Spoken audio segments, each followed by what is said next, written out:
Parlons de Gauss, considéré à juste titre comme prince mathématicien en son temps. À 22 ans, il démontre le théorème fondamental de l'algèbre, déjà perçu par D'Alembert et d'autres. Et ce théorème stipule que tout polynôme de degré n, nous savons ce que c'est un polynôme, admet n racines ou n solutions réelles ou complexes. Lorsque nous avons par exemple l'équation x carré égale à 2, nous avons bien sûr que oui, deux solutions, x est égal à plus ou moins racine carrée de 2. Et ce théorème montre aussi que l'ensemble C, c'est le plus vaste ensemble numérique. Voyons par exemple l'ensemble R peut être comparé à une ligne droite, mais l'ensemble C est comparé au plan. Et généralement on met R. Mais il serait mieux d'écrire RIR parce que tous les nombres qui sont ici sont appelés imaginaires purs. Donc dans l'ensemble C, un nombre Z s'écrit sous la forme A plus IB ou bien Z égale à X plus IY. La partie là, c'est la partie réelle et celle-là, c'est la partie imaginaire. Donc la partie réelle, les nombres réels sont placés sur cette droite et les nombres imaginaires là. Ainsi, donc l'équation x carré plus 1 égale à 0 n'a pas une solution dans R. Donc on ne peut pas trouver un nombre dans R qui puisse annuler cette équation. Par contre, nous avons la solution x est égal à plus ou moins racine carrée de moins 1 qui est aussi écrit, qui peut s'écrire égal à plus ou moins i. Donc i c'est un imaginaire pur.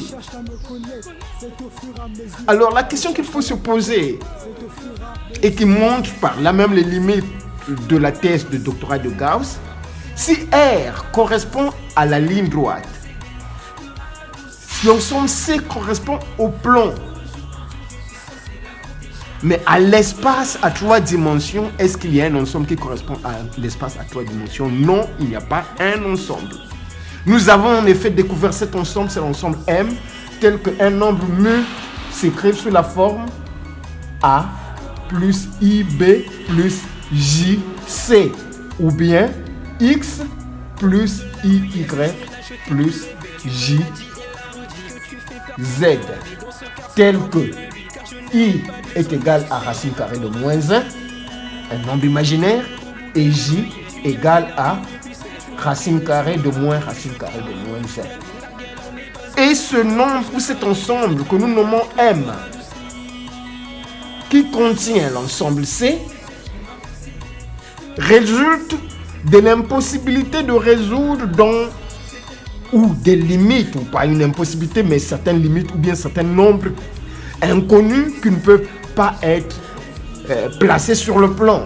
Par exemple, l'équation x carré plus racine carrée de moins 1 égale à 0, nous remarquons que ce nombre, ou la solution plus ou moins racine carrée de moins racine carrée de moins 1, cette solution existe dans l'espace. C'est-à-dire, donc, on ne peut pas trouver, de la même manière qu'on ne peut pas trouver le nombre, on ne peut pas placer le nombre racine carrée de moins 1 sur la droite, et elle est placée ici, si 1 est ici, racine carrée de moins 1 se place là. De la même manière, on ne peut pas placer ce nombre-là sur le plan. On sera dans l'obligation de placer ça dans l'espace. Donc ici, nous avons par exemple plus racine carrée de moins 1, et là, nous avons moins racine carrée de moins racine carrée de moins 1. Alors, cet ensemble N a beaucoup d'applications en sciences et en ingénierie scientifique.